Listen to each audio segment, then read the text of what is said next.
welcome back to my YouTube channel. It's been like 5 days, maybe, I don't know.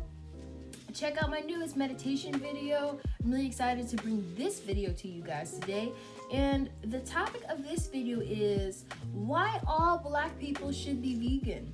Now, I know that might be a bit of a controversial statement within the Black community because, you know, most of us were raised going to these family reunions where we're eating ribs, collard beans, you know, baked macaroni and cheese with 7 different cheeses and the bread crumbles on the top, and you get the point, right?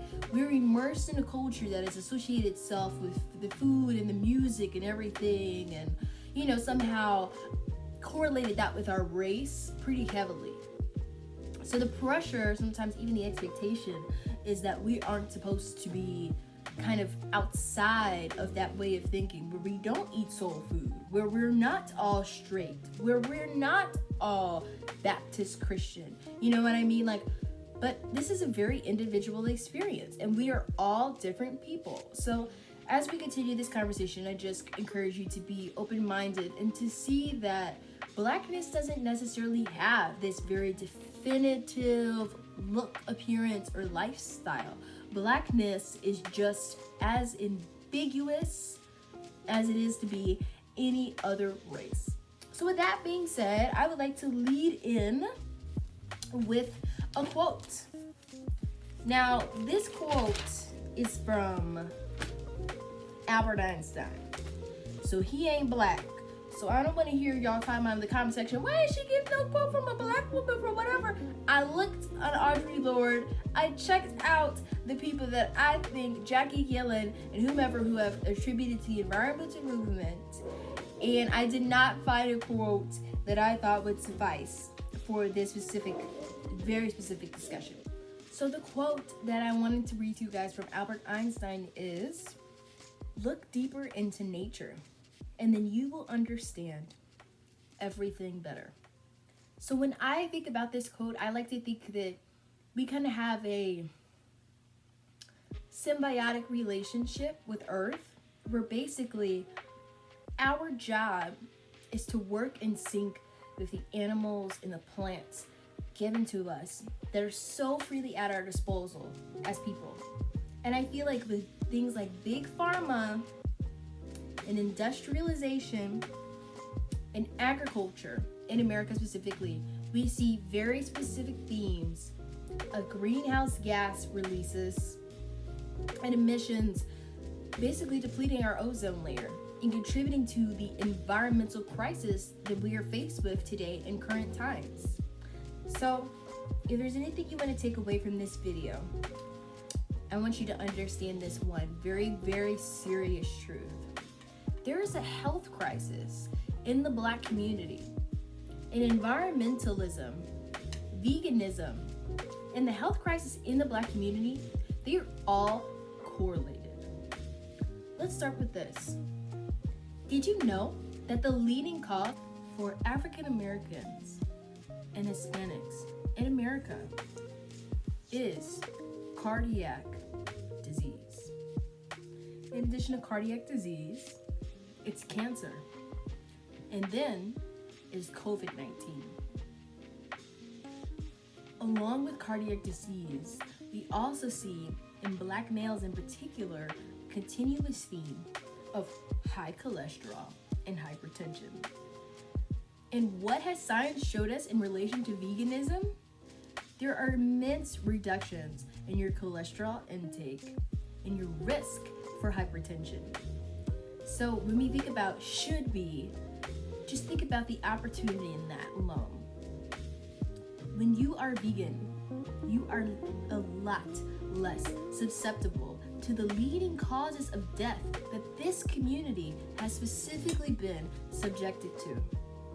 Now, when we talk about the healthcare system that would then be caring for you if you did have cancer, COVID-19, and heart disease, we have also seen continuous themes of disproportionate rates of death, especially as of the COVID-19 pandemic.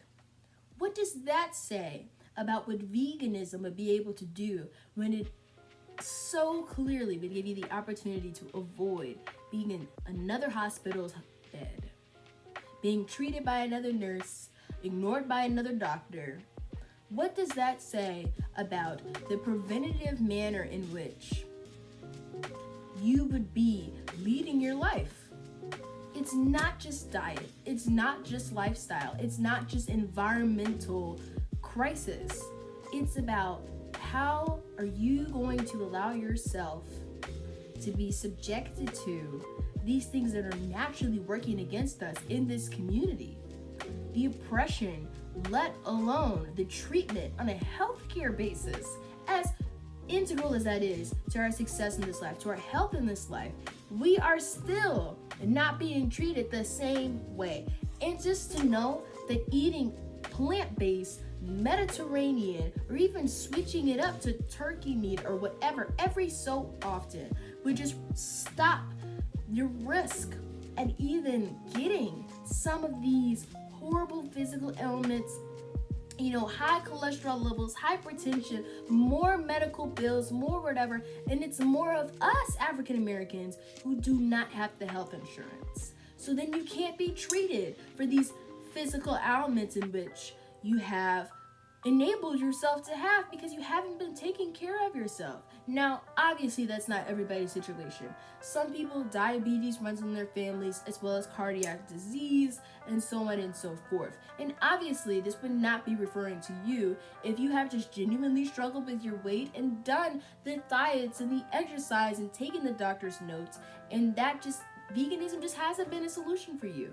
But when we're looking at it from the bigger picture perspective of people who maybe are just willing to give it a try and wanting to see the long-term impact of that, think about how the healthcare industry treats people of color and think about the long-term environmental impacts. And this is a sustainability that comes along with it. Now, on a lighter note, think about the sense of creativity that also comes along with being involved in the vegan lifestyle. Not only have we seen new people such as Sweet Potato Soul on YouTube, the slutty vegan for crying out loud. I heard the other day that she had freaking initiated somebody's wedding. That's incredible. But where did her publicity come from? It came from catering her foods towards a specific group of people and using sex as a form of marketing. So not only did she have everything she needed in the mix when deciding to start a company, but the concept was there. And amongst all of those elements, who was eating her food the most? Black people. Because as most Black people do, we like to support Black-owned businesses. And we want to support people who are serving the foods that we are used to eating, but are told could be healthier for us. That we are told could also be another option when we don't necessarily want to always have to go down to the fast food place and get something that maybe we're going to feel guilty about eating later on. So there's a multitude of different elements at play, obviously, but also a variety of people who this sort of lifestyle could appeal to if given the opportunity. Now let's talk about accessibility. A lot of people say veganism is costly. A lot of people say, oh, I just don't have the resources. I don't have a Whole Foods near me. I don't have a Schnucks near me. I don't have this. I don't have that. Those are completely valid points. But what I really want to stress is most of the time there usually is always a way. I know that there are some very underprivileged communities, especially within the Black community, that have liquor stores, more liquor stores in every single block than they do actual pharmacies and grocery stores and accessibility to basic human products. Yes, I understand that is a great issue. I just want to address the fact that there also is a great sense of opportunity here as well. If you don't see that your community has the opportunity to have access to the fresh greens and fruits and vegetables that would be needed to support veganism and the lifestyle of veganism in low-income communities, maybe you get a group of people together from the church, from a community center, and you start a garden for your community. There's a multitude of opportunities for leadership within this lifestyle. Vertical farming, for one, is a way that you can also grow the herbs and the fruits and the vegetables from inside your home using all sorts of tubes and instruments and whatnot. So there's so many ways and so many pathways in which your creativity can take you when investing in this lifestyle. that honestly have nothing to do with your socioeconomic status and more so just the limitations of your imagination. So really think outside of the box and really just take the time to invest in yourself and in your health. Not just because it's a new year, not just because you're a person of color who's subject to the type of oppression that honestly will probably impact your healthcare at some point, but because you care enough about the environment, the world, and the symbiotic relationship we share with Earth, enough to actually change in such a massive way. And just think about all the animals that then will be saved. And it's not like the animals that are really being served to you on a platter, organic or not, are really giving very much time in the sunlight, aren't just, falling over and tripping over dead chickens, and the cows aren't eating their own manure. And it's like this whole farming industry is just not at all what it seems when you see a label like fresh or green or natural plastered all over the surface of your packet of chicken. Nothing is ever as simple as it seems. So I encourage you, along with the statistics and the evidence I've given you today, to do your own research. I will actually leave, as a matter of fact, a multitude of documentaries that investigate the environmental validity of plant-based diets and the contributions of big pharma, the government, and the agricultural industry as a result of industrialization in our health. Because the level of involvement is a bit terrifying. And it's really important to investigate and to look at the things in which we consider to be so normal and to call into question what that then means for our lives. So, along with this conversation, I also want to leave you with a bit of a shocking statistic, because this is a very serious conversation and it will impact people for years and years to come. The last statistic I read about people in the United States who identify as vegan was 10%. That might seem like a lot, but the rest, the 90% of people who eat meat, who consume things in non-environmentally conscious ways, consistently need to be convinced, need to be brought to the other side of the table. So I want to bring this statistic to you.